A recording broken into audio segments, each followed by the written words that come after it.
Joining us now live from Los Angeles, former NASA astronaut Garrett Reisman and current professor at the University of Southern California, also former director of space operations at SpaceX. Garrett, thank you for being with us, for staying up late. It's appreciated. Sure thing, John. I do have to take issue with that calling them stuck. Yeah. Because they really could have left at any time if they had to. Right. And but it's an easy mistake to make. I understand. In fact, I got an email from Suni herself, which she said she was stuck, and I yelled at her too. So I guess that's the thing, right? There's been this perception put out there by NASA and by Boeing and SpaceX as well. This is kind of business as usual. They stayed up there because they wanted to. They could come down at any time.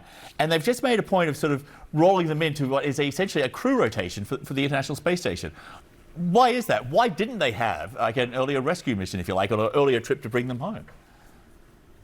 Well, when they first started having the trouble with the Boeing Starliner, they evaluated a couple different options. So one was to say, well, let's just roll the dice, have them hop in and come home like we planned after just a couple weeks or at most a month or two. And they felt like they were pretty confident that would work, but they weren't willing to bet like somebody's life on it. So they decided not to pursue that course of action. The other thing they could have done is they could have sent Butch and Suni home in the cargo area of the Dragon that left back in September. And they would have had no spacesuits. They would have had no seats or seat belts. They would have just had to sit down there and hold on. And they thought, well, that's not really a great way to do it either. I think there was some discussion about a dedicated rescue mission, but that would have cost about $250 million. Wow. And they just didn't have that in the budget. So they rejected that idea. And they said, well, you know, the next bus is coming by in 6 months. How about you guys just hop on that and come home? And they said, okay, we'll do that. Fair enough. It's a good explanation. Thank you for that. We can confirm right now that the Crew 9 capsule has actually undocked from the space station, and we are looking at, I think, a live image of that. This is all automated maneuvers right now. So talk us through what has happened with this undocking and what you can expect in the next hour or so of these series of maneuvers that the SpaceX Crew capsule will make. I think it's called Enterprise or something, isn't it? Or Deva, rather, to get this crew home.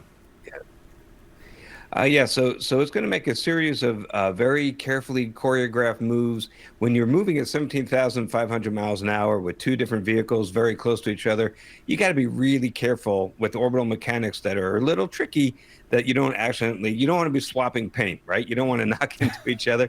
So you do back away very carefully with an initial burn. 5 minutes later, which is probably just about 3 minutes from now, they'll do another one to go further away. And then eventually they'll go into a lower orbit underneath the space station, which allows them to sequence more or fly more rapidly around the Earth and line themselves up for that landing in Florida just right, and come home tomorrow at about, I think it's about 6 o'clock Eastern time. Explain to me why it takes longer to come back than it does to go up.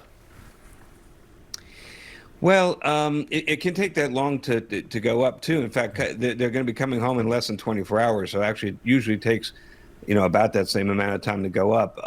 In both cases, it's really just a function of where the space station is in its orbit. If it happens to be in a very fortuitous place as it's going around and around as it flies over Florida, where we launch from, then you could actually get up there pretty quickly. If it happens to be on the other side, though, and you're at 180 degrees out, then you have to spend a little bit more time catching up. And the same thing coming home. It all depends on where the space station is as it's passing near the latitude of Florida. And when you hop off, there's a complicated set. There's a lot of math involved, John. It's complicated. Don't talk to me about math. That's mind-blowing stuff.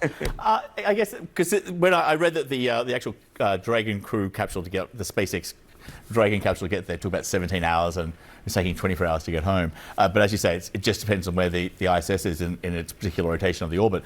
But on that, we've had these guys up there for almost 300 days. It's not a record. It's certainly a long period of time, but it's not the longest period of time. How have they sort of spent that time in a productive way? What have they actually been doing that they can get back to here on Earth and say, hey, look what we've done. We've done all this sort of stuff, we've taken advantage of this time in space, and here it is. What do you expect? Well, so there are 5 NASA astronauts that have spent more consecutive days in space than Butch and Suni will after they get home tomorrow. And so this is not a record by any means, but I think it's the longest extension or relative to the original mission, which is why it's so special and garnering so much attention. As far as what they did, they took the place of 2 astronauts that were supposed to come up on that, along with the two that they're going home with. So that Dragon has 4 seats. When it came up, 2 of those seats were empty to allow Butch and Sunny to go home on this vehicle today.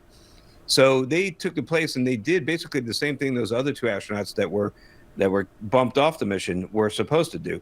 They did a lot of science experiments. They did some spacewalks. They just did a lot of things to keep the space station moving. They filled in for the crew, and we're all trained to do pretty much anything it takes to keep the space station running and to do its science and payloads. And they just filled in admirably. So I think they'll be pretty happy with their contributions. And just in terms of what this means for the Boeing SpaceX rivalry when it comes to commercial spaceflight, all the rest of it, the fact that a Boeing crew, I'm not going to say rescued, but is coming to the aid of a Boeing crew which was left on board the ISS for a much longer period of time than they expected. What does that say about the current state of play between these two private companies when it comes to commercial space travel? Well, I have to tell you, I'm biased on this because I worked at SpaceX. I was part of the team that I gave you an ezy one. that made the proposal. Sorry? I gave you an easy question there, Garrett.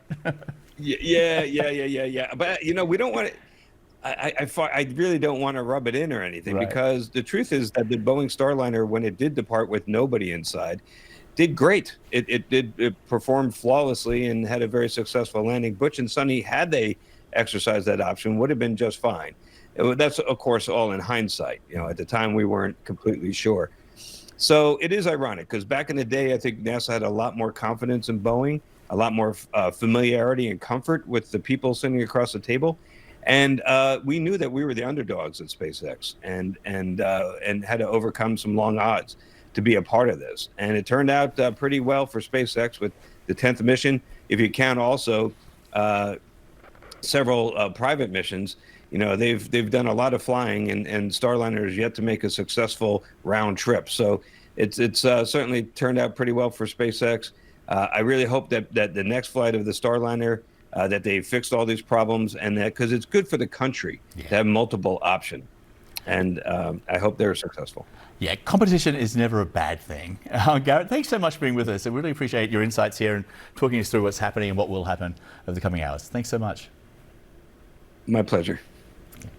We will take a short break.